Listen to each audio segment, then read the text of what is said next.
Chapter 1. The Table of Glass. The restaurant was all polished stone and dim gold light, the kind of place where the menus didn't list prices and the waitstaff moved like train shadows. Crystal chandeliers hung low enough to glow in the wine glasses, scattering reflections across white linen and polished cutlery. Everett Sinclair sat at the center of the long table, shoulders straight, hands folded loosely in front of him, watching his own birthday unfold like a performance he hadn't auditioned for. 15 guests filled the room with noise, laughter that rang just a little too loudly, chairs scraping, forks chiming against plates. Phones were already out. Someone was live streaming. Someone else was adjusting the angle for better lighting. The attention wasn't on Everett. It never had been. Sienna sat 3 seats away from him, radiant in a sleek black dress that caught the light every time she moved. She had positioned herself carefully, close enough to be seen as the centerpiece, far enough to keep Everett from interrupting the narrative. She lifted her glass and smiled at the table. "Can we all just take a moment," she said, her voice sweet and practiced, "to appreciate how hard it is to pull something like this together?" A few guests nodded. Someone clapped. Everett glanced at the place card in front of him. "Happy birthday, Everett." The script was elegant, impersonal. He hadn't chosen the restaurant. He hadn't invited the guests. He hadn't even known about the dinner until that morning. Sienna continued, gesturing broadly. "The coordination, the reservations, the wine pairings, honestly, it's exhausting. But I wanted tonight to be special. For you," someone said, laughing. Sienna smiled without denying it. "Well, yes, obviously." A ripple of laughter moved down the table. Everett smiled faintly, the expression automatic, the way one smiled when a joke wasn't meant for them but landed on them anyway. A waiter appeared with another bottle of wine, announcing it with reverence. Cameras tilted toward Sienna as she nodded approval. Everett caught his own reflection in the polished surface of the table. 43 years old, neatly dressed, calm. He looked like a guest at his own life. Sienna leaned back in her chair, eyes drifting to him as if noticing him for the first time. "Everett," she said, drawing out his name, "you're awfully quiet tonight." "I'm enjoying myself," he replied evenly. She tilted her head, studying him. "Are you? I always forget. You're not really the social type, are you?" A few people chuckled. Everett shrugged lightly. "I manage." "Oh, you do more than manage," she said, smiling thinly. "You survive. That's your real talent." The laughter was sharper this time. Someone lifted their glass in mock salute. Everett felt the familiar tightening in his chest, the old instinct to smooth things over, to make it easier for everyone else. He let it pass. Sienna wasn't done. She leaned forward, elbows on the table, eyes bright. "I mean, let's be honest. If it weren't for me, none of this would be happening. This place, these people, half of you wouldn't even know Everett if I hadn't introduced him." She turned to the guests. "Did you know he still works in logistics?" "I know, right? Paper pushing, spreadsheets, moving boxes from point A to point B. Riveting stuff." Someone laughed too loudly. Another guest avoided Everett's eyes, suddenly fascinated by their napkin. Everett took a sip of water. The glass felt cold against his fingers. He noticed small details instead, the hum of conversation from nearby tables, the clink of silverware, the way the chandelier light fractured into sharp angles on glassware. Everything looked delicate. Everything looked like it could shatter. Sienna waved a hand toward him. "Don't get me wrong," she said. "He's dependable. Useful, even. Every show needs someone backstage, making sure the lights turn on." The word useful landed heavier than the rest. Everett set his glass down carefully. His pulse was steady. His face gave nothing away. "Speaking of stages," Sienna continued, standing now, commanding the room without effort, "I want to thank everyone for being here. It means a lot to me." She raised her glass again. "To growth, to honesty, and to not settling." There was a brief, uncertain pause before the applause started. Phones lifted higher. Someone called out, "Cheers." Sienna turned back to Everett, her smile sharpening. "You know," she said casually, "I sometimes wonder how I ever ended up with you." The table quieted, tension stretching thin. She looked him up and down, openly appraising. "I mean, no offense, but you're not exactly easy on the eyes." You've aged aggressively. A few nervous laughs broke out. Someone muttered, "Damn." Everett met her gaze. He didn't blink. Sienna shrugged. "I'm just being honest. Be grateful I even dated you." The words cracked through the room like glass under pressure. For a heartbeat, no one moved. Then Sienna laughed, as if she'd delivered a punchline, and turned away from Everett toward the end of the table. A man stood there, taller, broader, wearing a confident smile that didn't belong in the room. Everett recognized him immediately, though they'd never been introduced. Sienna walked to him without hesitation. She cupped his face and kissed him slowly, deliberately, giving the cameras time to capture it. Gasps fluttered around the table. Someone laughed in disbelief. Someone else stood abruptly, chairs screeching against the floor. Everett watched, detached, as if observing a scene through thick glass. Sienna pulled back, still smiling. "I think that's enough honesty for one night," she said lightly. She grabbed her clutch and turned toward the exit. "I'm sure Everett's got this." She didn't look back. The room dissolved into awkward motion. Guests avoided Everett's eyes as they stood, murmuring excuses. One by one, they filtered out, heels clicking, jackets shrugged on, laughter forced and fading. Within minutes, the long table was mostly empty. A waiter approached hesitantly, placing the leather-bound bill folder in front of Everett. "Whenever you're ready, sir." Everett opened it. The total sat there in clean black numbers. $2,347. He took out his card, handed it over without comment. When it came back, he signed neatly, then pulled out his phone. He photographed the receipt, ensuring the total and date were clear. The waiter nodded respectfully and left. Everett sat alone at the table of glass, the chandeliers still glowing above him. He slipped the receipt into his jacket pocket, rose, and walked out calmly. Inside, something quiet and irrevocable settled into place. This was the moment pretending ended. Chapter 2. The Silence After Humiliation. Everett drove home alone. The city lights slid past his windshield in long, muted streaks, red and white blurring together, as if the night itself had decided not to pay attention anymore. The radio was off. His phone lay face down in the cup holder, dark and obedient. Every intersection felt longer than usual, every stoplight a pause that invited emotion to rush in. None did. When he pulled into the driveway, the house was dark, quiet. The porch light, set on an automatic timer, flicked on as his car approached, washing the front door in a pale, indifferent glow. He sat there for a moment after killing the engine, hands resting on the steering wheel, breathing evenly. No shaking, no heat behind the eyes, no urge to scream. That surprised him more than the humiliation had.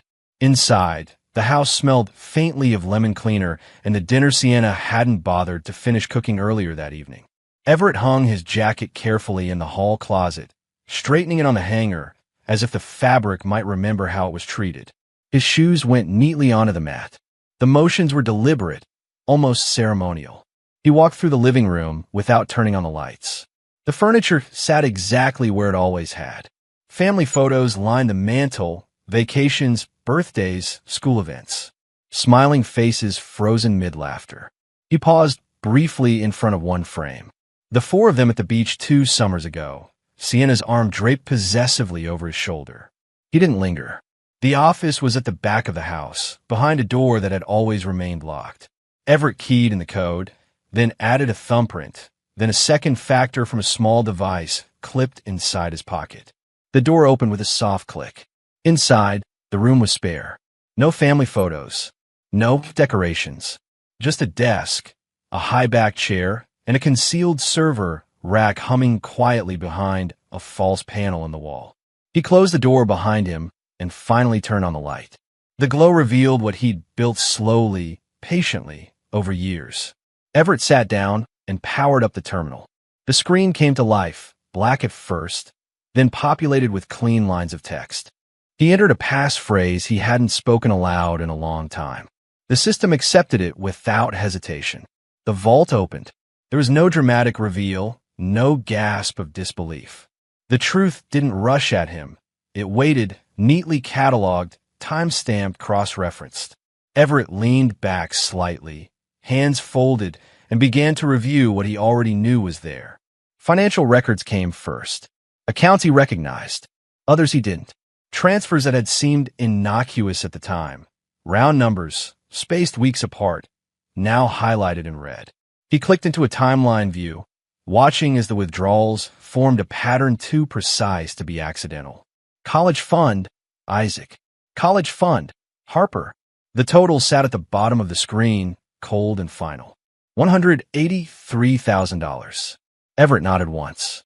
No breath caught in his chest. No tightening of the jaw. Just confirmation. He moved on. GPS logs appeared next, plotted across a digital map. He zoomed out, then in, following familiar routes that diverged subtly, consistently. Addresses resolved into hotels, boutique places with discreet entrances, parking garages hidden from a street. Some locations repeated, so often they might as well have been marked home. He clicked on one. A calendar entry slid into view, synced automatically. Girls' night, brand meeting, late dinner. Everett closed that window and opened the message archives. Thousands of lines of text, images, voice notes. He didn't read them all. He didn't need to. He filtered by a single name. Preston. The earliest message dated back farther than he'd expected. Casual at first, flirtatious, then familiar, then intimate. The language changed over time, less secrecy, more entitlement. Mentions of money crept in, then expectations. Everett scrolled until he reached attachments. PDFs, contracts, LLC registrations, shell companies. One in particular caught his eye. The address traced back to a property he didn't recognize until he overlaid the GPS data. A condo, purchased quietly, payments routed through layered accounts. Not an investment, a nest. Everett sat forward now, elbows on the desk, eyes focused. He cross-checked the name on the LLC with another file. A family trust. Preston's. So that was how it had been done.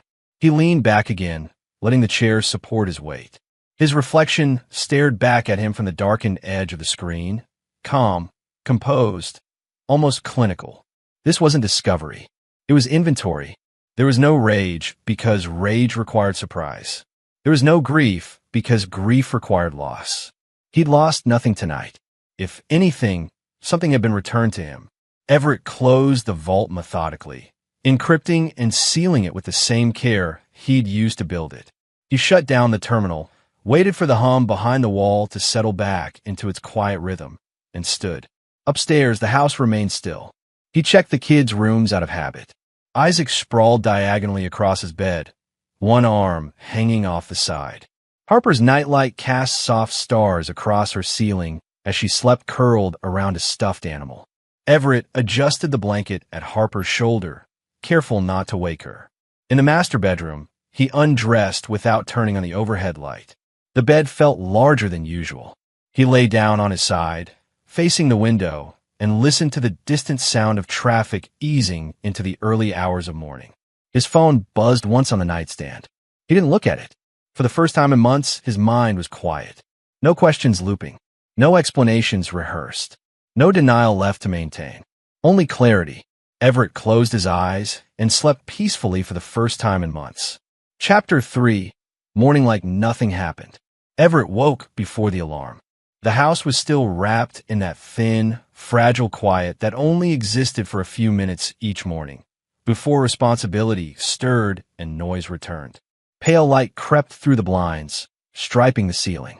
Everett lay there, eyes open, breathing slow and even. No weight pressed on his chest. No replay of the night before. He sat up, swung his legs over the side of the bed, and stood. Downstairs, the kitchen lights hummed softly as he switched them on. He filled the kettle, set it to boil, and pulled eggs from the fridge. The skillet warmed under his hand as he moved through the motions he'd practiced for years. Crack, whisk, pour, stir. Bacon sizzled. Bread dropped into the toaster. Normal sounds. Normal smells. Isaac shuffled in first, hair sticking up in 3 directions, still half asleep. Morning, he mumbled. Morning, Everett said, calm and steady. Isaac glanced at the stove. You're making the good eggs. Everett smiled faintly. Figured it was that kind of morning. Harper followed, dragging her stuffed rabbit by one ear. "Dad, can I have strawberries?" "They're already washed," Everett said, sliding a bowl across the counter. She beamed. "You're the best." Everett's chest tightened briefly, then settled. They ate together at the island. Isaac scrolled on his phone between bites. Harper hummed softly to herself. No one mentioned Sienna. No one asked questions Everett wasn't ready to answer. "Big math quiz today," Isaac said, mouth full. "You'll do fine," Everett replied. "Just read carefully." Harper swung her legs. "I have art." "Lucky day," Everett said. When breakfast was done, Everett packed lunches, zipped backpacks, tied Harper's shoelaces when she pretended she couldn't do it herself. He watched their faces closely, not for signs of suspicion, but for reassurance. They were safe. They were intact. That was all that mattered. The drive to school passed in comfortable silence, broken only by the radio playing low. Everett stopped at the drop-off lane and leaned across the seat. "Good luck today," he said. Isaac nodded. "See you later, Dad." Harper leaned in for a hug, squeezing tight. "Love you." "Love you too," Everett said, meaning it with a clarity that felt new. As they disappeared into the building, Everett sat in the car a moment longer. His phone buzzed. Once. Twice. Again. He didn't pick it up. At a red light, he finally glanced at the screen. 12 missed calls. 6 voicemails. 23 messages. All from Sienna.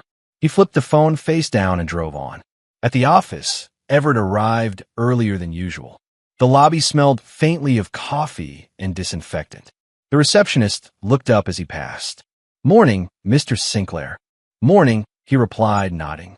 He rode the elevator alone, watching the numbers climb. Inside his office, he set his briefcase down and powered on his computer. Before opening any work files, he connected an external drive and opened a familiar interface. Every missed call automatically logged. Every voicemail transcribed. Every message archived, time-stamped, preserved. His phone buzzed again. Everett didn't flinch. Mid-morning, his assistant knocked lightly on the door. "Everett." "Yes." "There's a situation downstairs." He didn't ask who.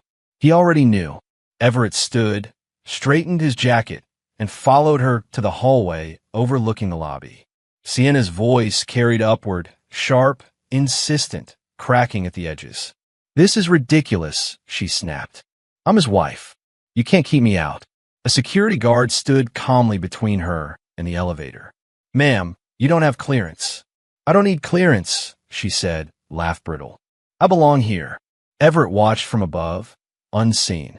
Sienna's hair was immaculate, her makeup flawless, but her hands moved too fast, her smile flickering on and off as she scanned faces for allies that weren't there. "Everett," she shouted suddenly, spotting him. "Everett, this is insane. Tell them to let me up." The lobby went quiet. Everett didn't move.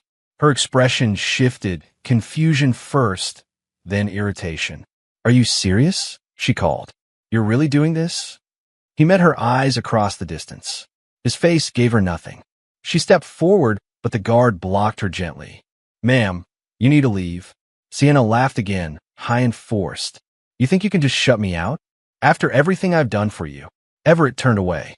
Behind him, her voice rose, words tumbling faster now. Accusations, pleas, half-finished threats. None of them reached him. By the time he returned to his office, the noise had faded.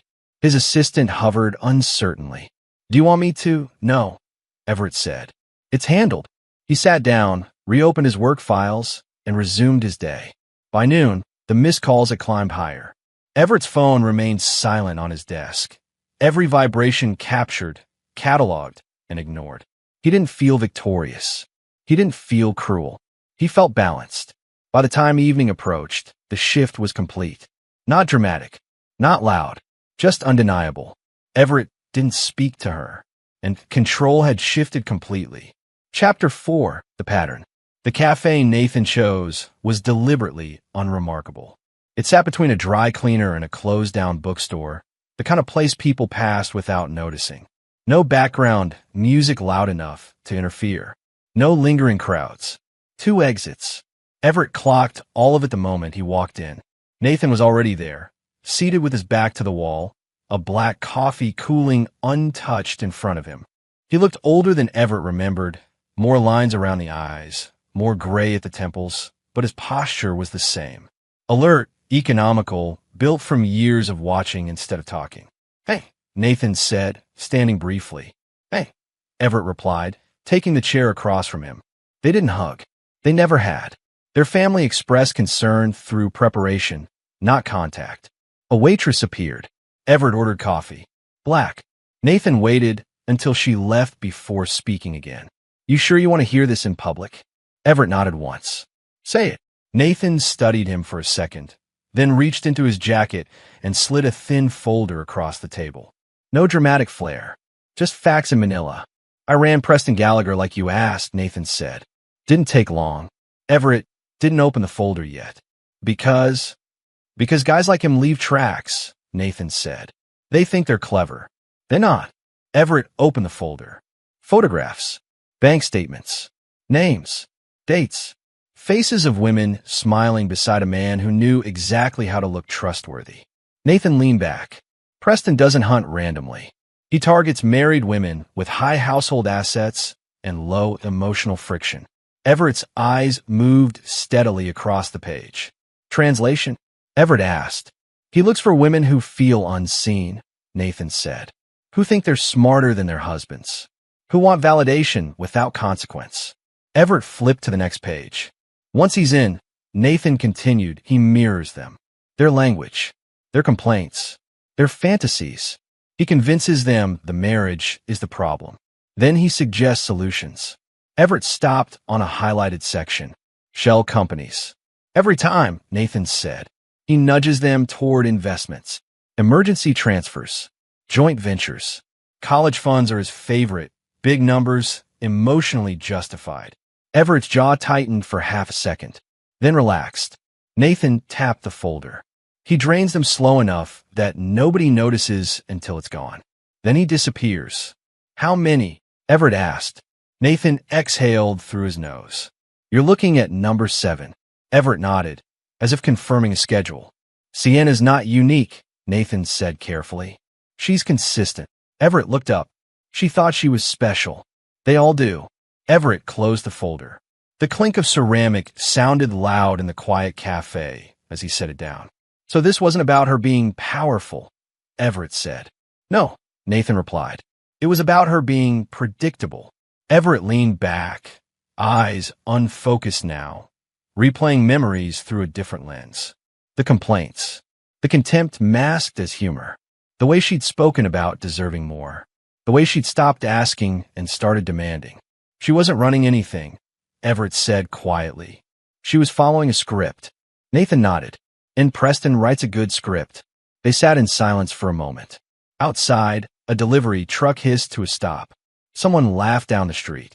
Normal life continued, indifferent. Nathan broke the quiet. "You okay?"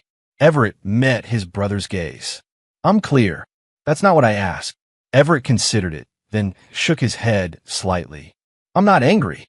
That worries me more," Nathan said. "It shouldn't," Everett replied. "Anger makes noise." Nathan studied him again, longer this time. "What do you want to do?" Everett didn't answer immediately. He reached for his coffee, took a measured sip, and set it down. "I want the pattern documented," Everett said. "Every victim, every transfer, every property." Nathan's eyebrow lifted. "That's a lot of work." "I know. You're not looking for revenge," Nathan said. It wasn't a question. "No, justice. Accuracy," Everett corrected. Nathan smiled faintly. "Same thing, if you do it right." Everett slid the folder back across the table. "I want timelines, correlations, independent verification." Nathan nodded, already thinking through it. "And Sienna?" Everett's expression didn't change. "She stays exactly where she is." "Which is?" "Exposed," Everett said. "Just not yet." Nathan leaned forward slightly. "You're sure about this pace?" "Yes." "No public moves?" "No emotional moves." Nathan exhaled, then gave a short nod. "Then you're doing this the smart way." Everett stood. "That's the only way." They didn't linger. No dramatic goodbyes. Everett left the cafe the same way he'd entered, unnoticed. In his car, he sat for a moment before starting the engine. The folder rested on the passenger seat, its contents no longer heavy, just organized. Sienna hadn't been powerful. She hadn't been exceptional. She had been chosen because she was predictable. Everett adjusted his mirrors, put the car in gear, and drove away, already tightening the plan. No emotion leaked out. Chapter 5, The Nanny Speaks. Elena waited until the house was quiet. The children were at school. The dishwasher hummed softly, finishing its cycle. Sunlight lay in clean rectangles across the living room floor. Everett was at the dining table with his laptop open, reviewing notes, when he heard her clear her throat from the doorway. "Mr. Sinclair," she said. He looked up immediately. "Yes, Elena." She stood there with her hands clasped together, knuckles pale. She had changed out of her work clothes into a simple sweater and jeans, as if she needed the armor of normalcy to say what came next. "May I speak with you?" she asked, then corrected herself, voice trembling. "In private?" Everett closed his laptop without hesitation. "Of course." They moved into the kitchen. Everett pulled out a chair for her before sitting across the table. He noticed the way her eyes kept flicking toward the windows, the doors, the hallway, as if she expected someone to burst in and stop her. "You're not in trouble," Everett said gently. She swallowed. "I know. I have been afraid for a long time." He nodded once. "Take your time." Elena reached into her bag and pulled out a worn notebook, its edges soft from handling. She set it on the table, but didn't open it yet. "I didn't plan to speak," she said. "Not like this. But after what happened, after you came home that night and said nothing, I realized if I stayed quiet, I would be choosing the wrong side." Everett folded his hands together and waited. "She was very careful," Elena continued. "Your wife. Not all the time, but enough." Everett didn't react to the word wife. "For 2 years," Elena said, "I wrote things down. Dates, words, what the children said after. I told myself it was only to remember, in case something happened." Her voice shook now. "Something has happened." She opened the notebook. The pages were filled with neat handwriting, line after line. Everett could see dates in the margins, times, short descriptions. He didn't reach for it. He didn't interrupt. "Elisa. Harper." Elena corrected herself quickly, flustered. "Harper cries when she thinks she's in trouble. Not because she is afraid of punishment, because she is afraid of disappointing her mother." Everett's jaw tightened just slightly. She was told she was dramatic, weak, that she should be grateful anyone loved her, Elena said. "Your son, Isaac, was called lazy.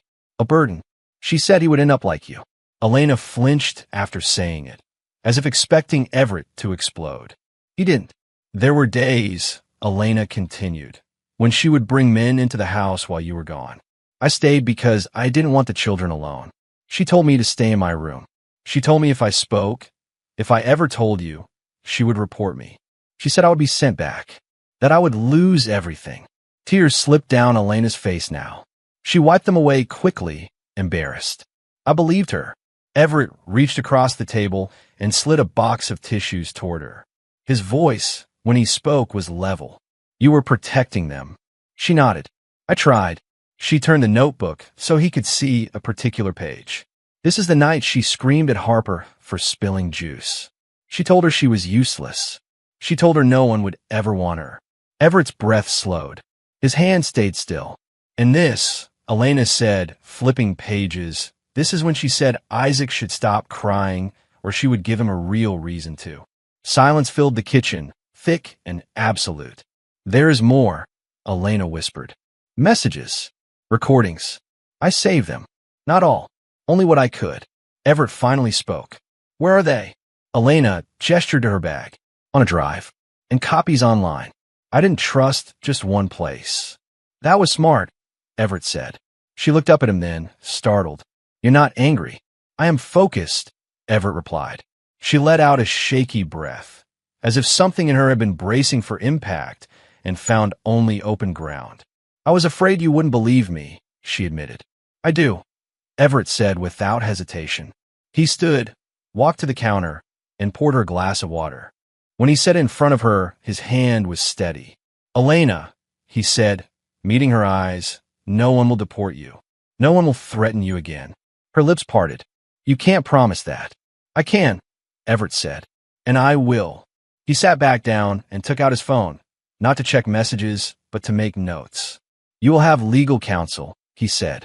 Someone independent. Someone who represents you, not me. She stared at him. That costs money. Yes, Everett said, and your salary will be doubled, effective immediately. She shook her head in disbelief. I didn't do this for money. I know, Everett said. That's why you deserve protection. Her shoulders sagged, the tension finally breaking. What about her? Everett didn't answer immediately. He glanced toward the hallway, toward the bedrooms upstairs that still smelled faintly of children's shampoo and laundry detergent. She will not have access to the children without supervision, he said calmly. Not again. Elena's hands trembled as she closed the notebook.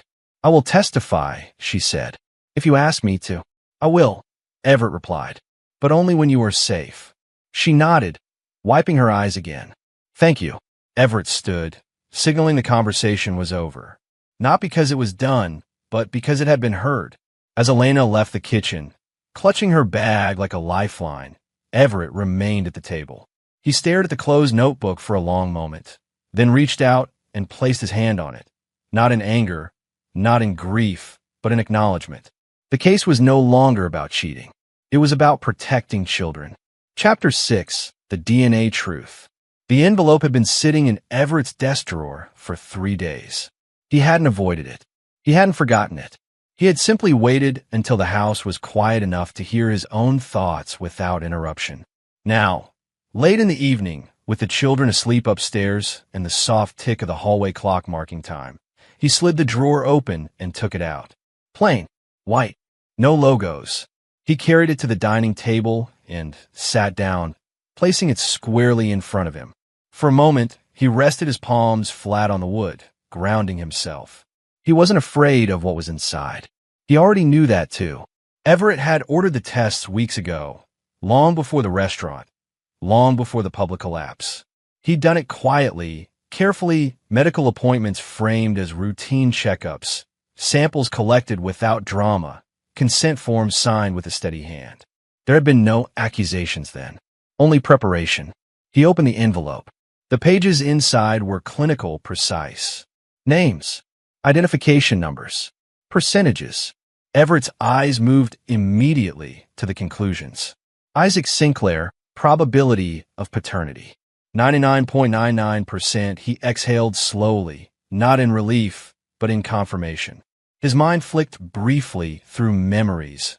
Isaac's laugh, the way he squinted when concentrating, the stubborn tilt of his chin when he thought he was right. Everett felt no surge of pride, no surge of triumph.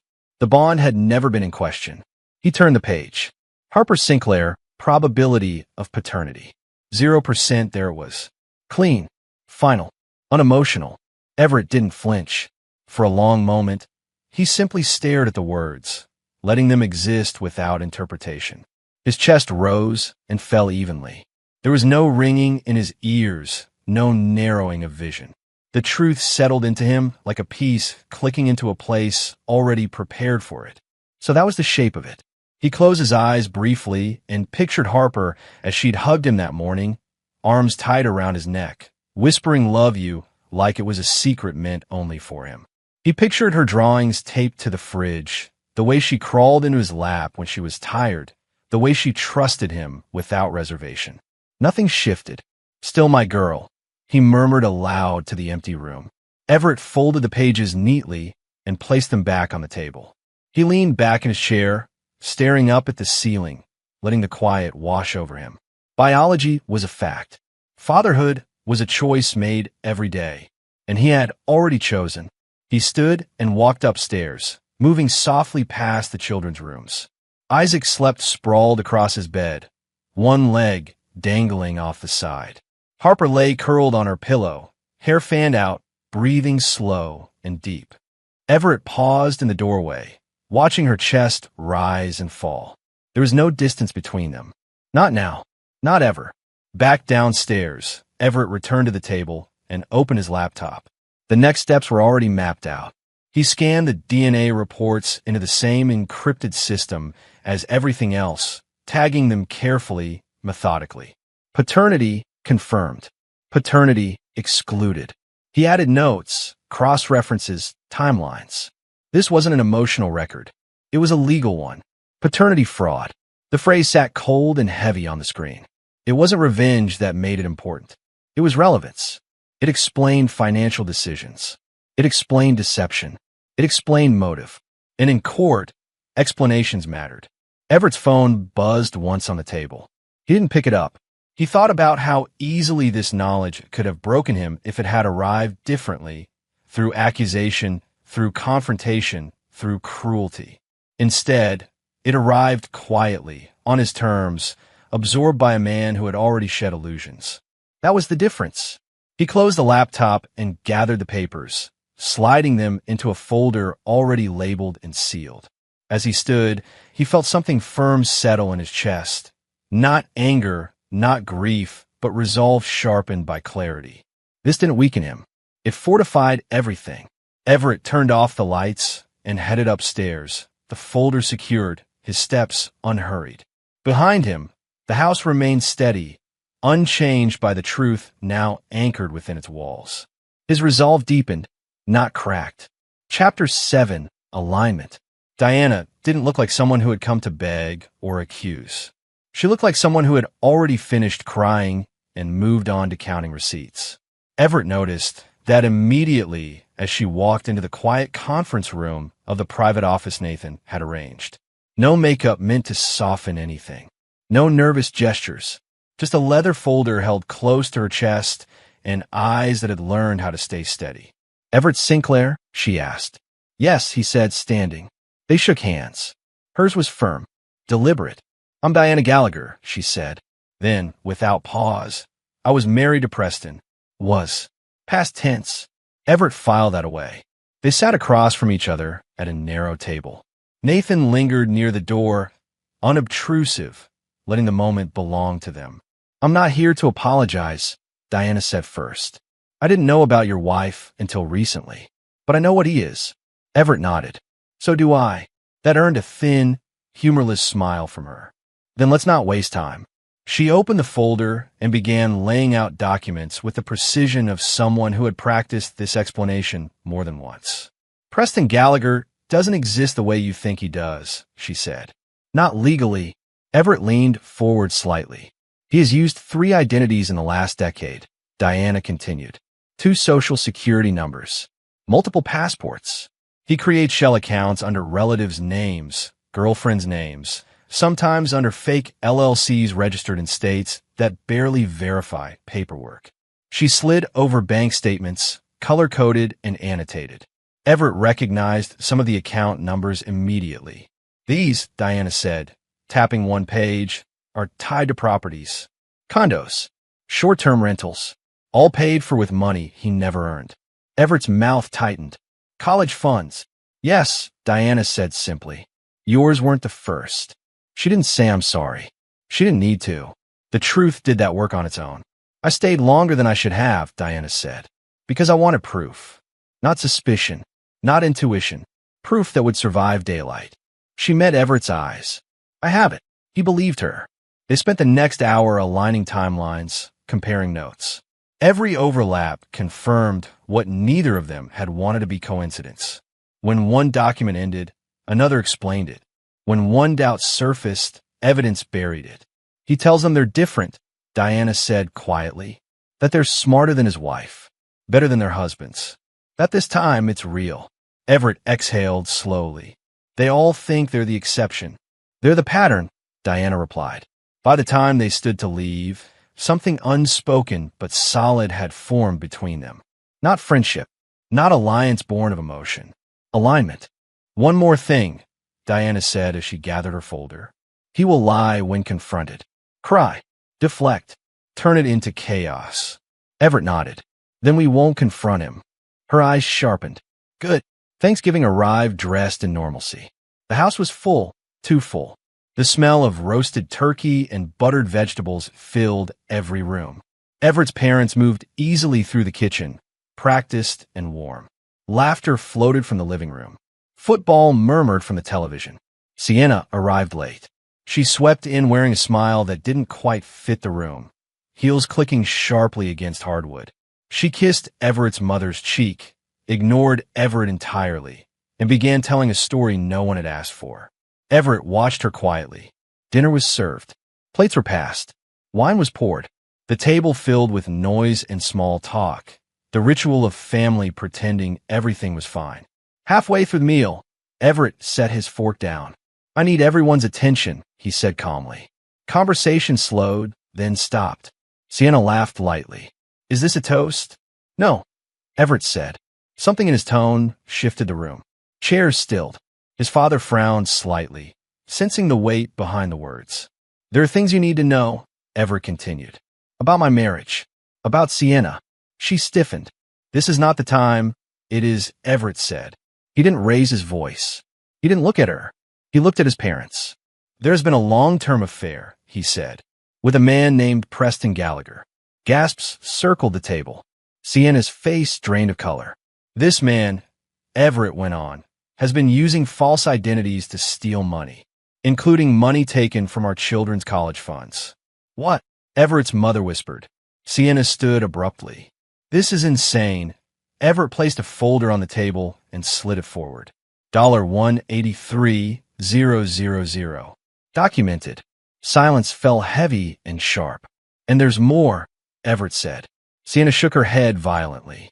"You can't." "I can," Everett replied. He turned another page. DNA testing was conducted. The room seemed to stop breathing. "Isaac is my biological son," Everett said. "Harper is not." A sound escaped Sienna, half sob, half snarl. Everett didn't look at her. "That does not change who her father is, but it does document paternity fraud." His father pushed his chair back slowly and stood. "Sienna," he said, voice low and controlled, "get out of my house." She stared at him, stunned. "You don't understand." "I understand enough," he said. "You will leave. Now." No one stopped her. No one defended her. Chairs remained still as she grabbed her purse, eyes darting desperately around the table. "This isn't over," she hissed at Everett. "It is," he said quietly. The door slammed behind her. For a long moment, no one spoke. Then Everett's mother reached across the table and took his hand. "We're with you," she said. Others nodded. Voices followed. The family had chosen sides immediately. Chapter 8. The World Turns. The video surfaced on a Tuesday morning. At first, it was just a clip, 30 seconds taken from the corner of the restaurant, grainy but unmistakable. Someone had uploaded it without commentary, without context. It didn't need either. The sound was clear enough. The laughter sharper than anyone remembered. By noon, it was everywhere. Everett saw it for the first time when a colleague paused outside his office door, uncertain. "Have you seen this?" she asked, holding up her phone. He glanced at the screen. Sienna's face froze mid-sentence, mouth curved in a smile that didn't reach her eyes. "Be grateful I even dated you." He nodded once. "Yes." By the end of the day, the clip had been stitched together with others, alternate angles, slowed frames, captions added by strangers who didn't know the backstory but understood humiliation when they saw it. Comment piled up. Shock turned to disgust. Disgust hardened into judgment. Sienna's name trended locally by nightfall. Sponsors disappeared quietly at first, then loudly. Posts vanished. Apologies were issued and deleted. Her carefully curated image cracked under the weight of repetition. Every replay sharpened the moment she thought was power. Everett didn't share the video. He didn't comment. He watched the world do what it always did when truth arrived without protection. 3 days later, the school board meeting convened. The auditorium buzzed with low conversation, parents clustered in small knots, voices hushed but urgent. Everett sat near the front, hands folded loosely, posture relaxed. Isaac sat beside him, headphones on, unaware. Harper colored quietly, legs swinging. Sienna arrived late again. She wore a blazer too sharp for the room, chin lifted, eyes scanning for support that didn't materialize. A murmur followed her down the aisle. Not admiration, recognition. The board chair cleared her throat. "We'll begin." Agenda items moved quickly, budget approvals, event planning, until the chair paused, glancing down her notes. Before we continue, there's a matter of conduct that has been brought to the board's attention. Sienna shifted in her seat. A parent stood. "I'd like to speak." Another followed. Then another. "She publicly humiliated her husband," one said. "She represents this school," another added. "My children saw that video," a third said. "They asked if that's how adults treat each other." Sienna stood abruptly. "This is inappropriate. My personal life, it stopped being personal when it became public," someone snapped. The chair raised a hand. "Mrs. Sinclair, please sit." Everett rose slowly. "I can answer questions," he said calmly. The room quieted. "There's been theft," Everett continued, "from our children's college funds. Documented." A ripple moved through the crowd. "There has been emotional abuse," he said. "Witnessed. Recorded." Sienna shook her head violently. "You're lying." Everett didn't look at her. He placed a folder on the table in front of the board. "I am prepared to submit evidence," he said. "Privately and legally." The board members exchanged glances. One nodded. "We've heard enough," the chair said. "All in favor of removal?" Hands rose. Every single one. Sienna laughed, a brittle, disbelieving sound. "You can't do this." "It's done," the chair replied. Parents stood as Everett sat back down. Some approached him quietly. "If you need witnesses," one said. "We've seen how she treats the kids," another added. "You're not alone," a third whispered. Everett nodded, accepting without ceremony. By the time the meeting adjourned, the shift was complete. At pickup the next day, whispers followed Sienna's absence. Parents who once smiled politely now stood closer to Everett. Conversations stopped when he passed, not out of suspicion, but respect. He heard his name spoken differently, not with pity, with certainty. That evening, Everett walked the neighborhood with Harper riding her scooter beside him. Neighbors waved. One woman crossed the street to hug him without explanation. "You did the right thing," she said simply. Everett looked down at Harper, laughing as she nearly lost her balance, then back at the woman. "I know." As night settled in, Everett sat alone on the porch steps, watching the streetlights flicker on one by one. The phone buzzed in his pocket, messages, notifications, updates he didn't need to read. The weight he'd carried for years was gone. Shame had returned, but it was no longer his. Chapter 9. Court is quiet. The courthouse smelled faintly of polished wood and recycled air, the kind of neutral scent that suggested authority but demanded nothing else. Everett walked through the lobby, folder clutched in his hand, each step measured, deliberate. Harper skipped ahead lightly, her small hand tucked inside his, Isaac following with headphones slung around his neck, glancing around curiously but calm. They passed rows of benches where strangers murmured in low tones. Everett nodded to a few familiar faces, parents who had volunteered as witnesses, neighbors, colleagues. None of them were here for spectacle. All were here to bear witness. Everett didn't flinch when Sienna entered. She was late, of course, as always, hair perfect, heels clicking sharply against the marble floor. She glanced at him once, then swept past with the practiced confidence of someone who had never been confronted before. Everett's gaze stayed forward. No glance, no acknowledgement, no engagement. That was the difference. The courtroom itself was quiet. Judges' robes hung from their shoulders like a mantle of inevitability. The prosecutor's table held stacks of documents neatly organized, each folder a timeline of betrayal, evidence, and truth. Everett placed his own folder on the bench calmly, his hand steady. A court-appointed psychologist was called first. Dr. Melissa Harrow, a woman in her 50s with wire-rimmed glasses, carried herself with the measured authority of someone who had seen human dysfunction in every iteration. She had interviewed both parents individually over several weeks. "Your Honor," she began, her voice clear, "I have conducted comprehensive evaluations of both parents in this case. My findings are as follows." She paused, letting the weight of the room absorb her words. "Mrs. Sinclair exhibits pronounced narcissistic traits. There's a pattern of emotional manipulation, minimizing the needs of the children in favor of personal gain, and a consistent disregard for the emotional well-being of the household." Sienna's face tightened, jaw firm. She opened her mouth, as if to interrupt, but the judge's quiet raise of the hand froze her mid-word. Everett Sinclair, Dr. Harrow continued, is the stable, present, and primary caregiver for the children. His responsiveness to their emotional and educational needs is consistent and nurturing. He demonstrates patience, foresight, and a protective instinct that has been lacking in Mrs. Sinclair. Everett didn't shift in his seat. His expression was calm, almost unreadable. His fingers drummed lightly against the folder, a steady rhythm that mirrored his inner composure. Dr. Harrow laid down her pen. Based on my evaluation, it is my professional recommendation that full custody of the children be awarded to Mr. Sinclair, with supervised visitation only for Mrs. Sinclair. The priority is the children's stability and psychological well-being. A murmur ran through the small audience. Some of the parents whispered to each other. Some leaned forward, nodding quietly. Sienna's eyes widened slightly, a flicker of panic brushing across her features. She opened her mouth again, but Everett's calm presence seemed to draw the air out of her attempts. The judge waited a beat, then signaled for silence. The legal proceedings moved forward with methodical precision. Attorneys referenced bank statements, phone logs, and documentation of the emotional abuse Elena had submitted. Everett remained quiet, attentive.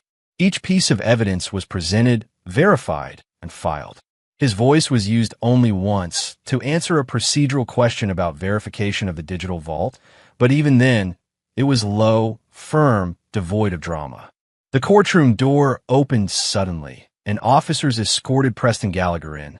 His eyes darted around, searching for recognition, for sympathy. There was none. Not here. Everett did not look at him. He didn't flinch when the handcuffs clicked. Preston's smug smile faltered as he realized the full weight of what he had done, captured not just by documents, but by strategy, patience, and foresight. The prosecutor began the formal charges. 7 counts of fraud, financial manipulation, theft across multiple states. The weight of the evidence was undeniable. Preston's defense attorney sputtered, raising objections that were dismissed one after another. Each piece of proof stacked higher, each testimony corroborated by digital records, bank statements, and witness statements. Everett sat back slightly, letting the courtroom absorb the narrative of Preston's crimes. He didn't speak to taunt or gloat. He didn't need to. The law, the evidence, and the sequence of events spoke louder than emotion ever could. Finally, Preston was led away. His sentence, 15 years. Everett did not rise. He did not watch with satisfaction. His eyes stayed focused on Harper and Isaac, who had been quietly observing the proceedings, understanding only in fragments, but feeling the shift in weight, the absence of fear. Sienna's lawyer attempted one last appeal regarding visitation rights, citing family cohesion. But Everett's calm presentation of documented emotional abuse and the psychologist's findings left no room for argument. The judge ruled in favor of full custody, with strictly supervised visitation. Sienna's expression shifted, defiance melting into disbelief. She had expected noise, spectacle, maybe tears. She hadn't anticipated quiet certainty. Everett gathered his belongings, folders neat, documents aligned, nothing left unsecured. He reached down to take Harper's hand first, then Isaac's. "We're done here," he said softly. The children nodded, not entirely understanding, but trusting completely. They followed him out of the courtroom, past Sienna, past Preston, past the small audience that had quietly observed justice unfold. No one cheered. No one clapped. There was no applause. Only quiet acknowledgement, the kind that carries weight because it is understood rather than performed. Outside, the air was crisp and clean. Everett exhaled deeply. For the first time in months, the day felt unhurried, the world aligned with what he had worked for so meticulously. Harper twirled a strand of hair around her finger. Isaac kicked at a pebble on the sidewalk. Everett let them move freely, guiding without control, present without interference. He didn't feel triumphant. He didn't feel anger. He felt quiet authority, the kind that comes from knowing the truth and having the patience to ensure it prevails. Preston would serve his time. Sienna would have only supervised visits. The children were safe. The house would remain a home, not a battleground. Everett never raised his voice. He didn't need to. The quiet carried far further than shouts ever could. Chapter 10. What Remains. The courtroom was silent, the kind of stillness that presses against the eardrums and leaves no space for distraction. Everett sat at the center of it all, his hands folded calmly on the polished wood of the council table. Harper clutched a small stuffed rabbit in one hand. Isaac leaned forward slightly. Curiosity etched across his young face. The judge's gavel tapped once, twice, finality settling into the air like dust in sunlight. After careful review of all evidence, testimony, and reports, this court rules as follows. The judge began, voice deliberate and unhurried. Full legal and physical custody of Isaac Sinclair and Harper Sinclair is awarded to Everett Sinclair. Adoption rights for Harper Sinclair are hereby granted to Mr. Sinclair. Parental rights of Preston Gallagher are terminated in their entirety. The words hung in the room, weightless to some, but absolute to Everett. No reaction, no victory pose. He simply exhaled and let the truth land. Sienna, seated across the room, paled. She opened her mouth, but the judge's gaze stopped her mid-sentence. She slumped back in the chair, the first cracks of realization cutting through her composure. No one was going to fight for her facade. No one.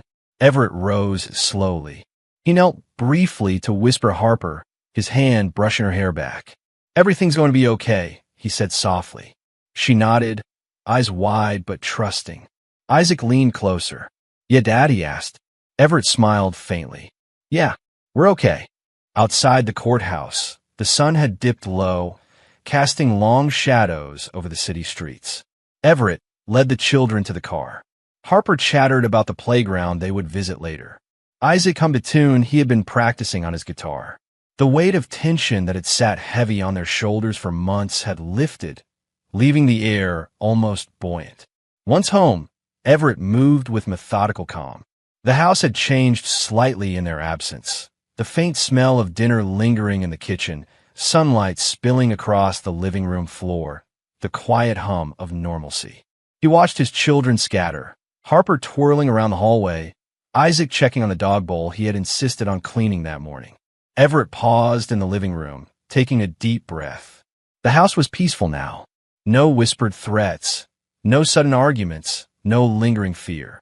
It was a home again, a place for laughter and learning and quiet evenings, not a battleground.